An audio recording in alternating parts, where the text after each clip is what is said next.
Hey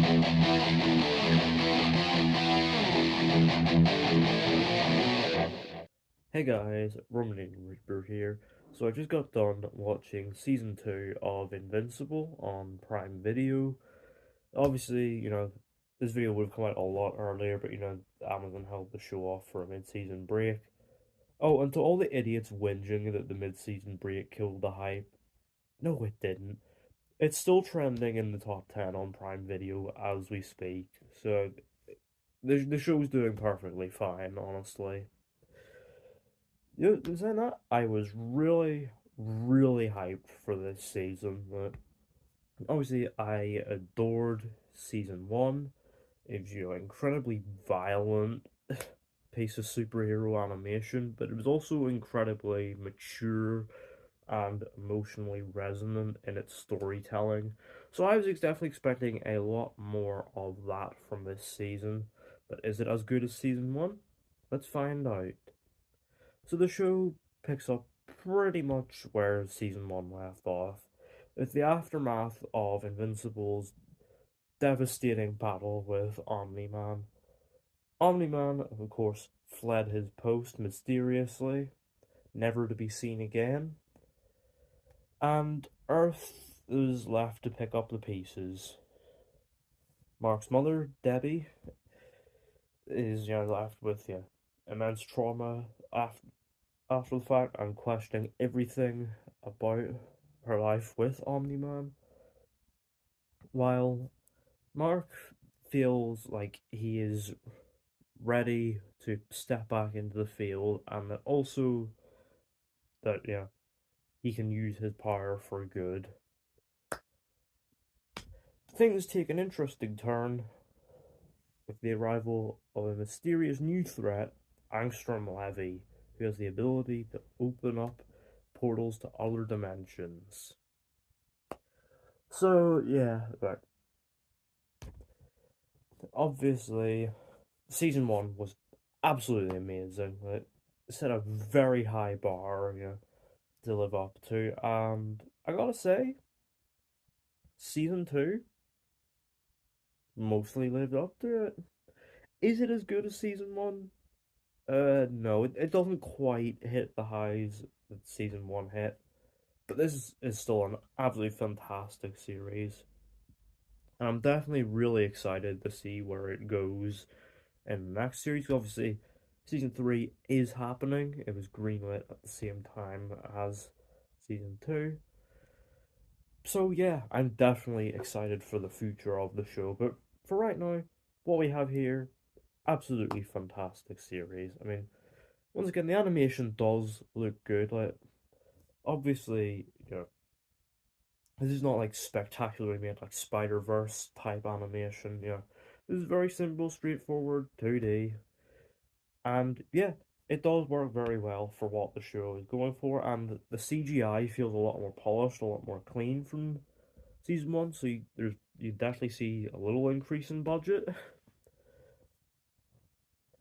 and yeah, there's obviously with the animation, they pretty much push the boundaries when it comes to the violence and destruction, creating some really fun, bloody, brutal, big scale set pieces that are incredibly entertaining to watch.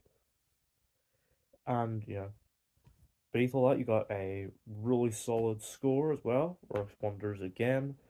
And there's a pretty rock solid soundtrack as well, but in particular, a note perfect Radiohead needle drop in the first episode.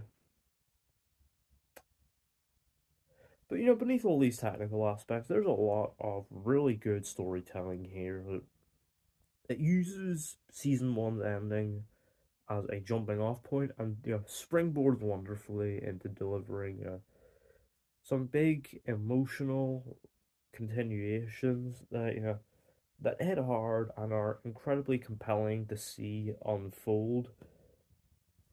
Notably, a subplot with Debbie, very much questioning everything about her, her life being married to Nolan the Omni Man, and sort of struggling in regards to having someone that she can talk to about it, and obviously this gets you some really big emotional moments in the first half of the season, and then in the second half, this springboards into something very unexpected.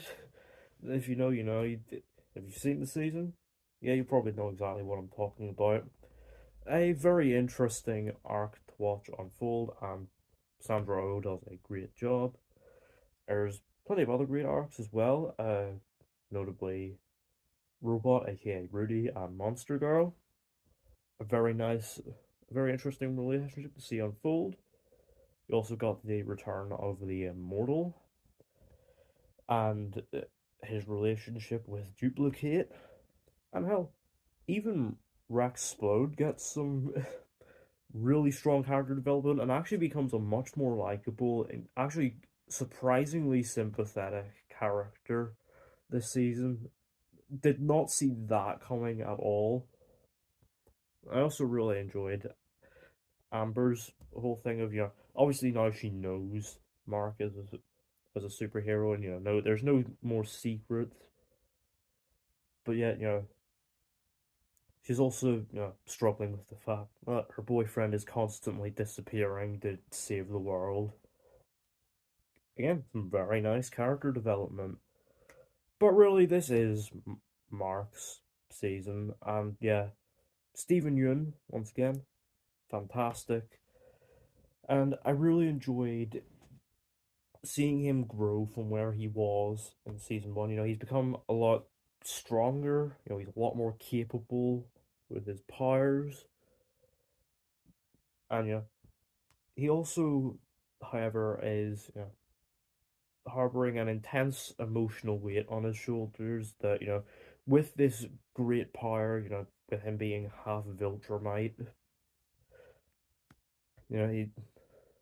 he's sort of worried that will he become as bad and as violent as his father, and that leads to some great moments, especially in the back half of the season and the finale, especially. Like Stephen Yeun's voice acting is just absolutely incredible.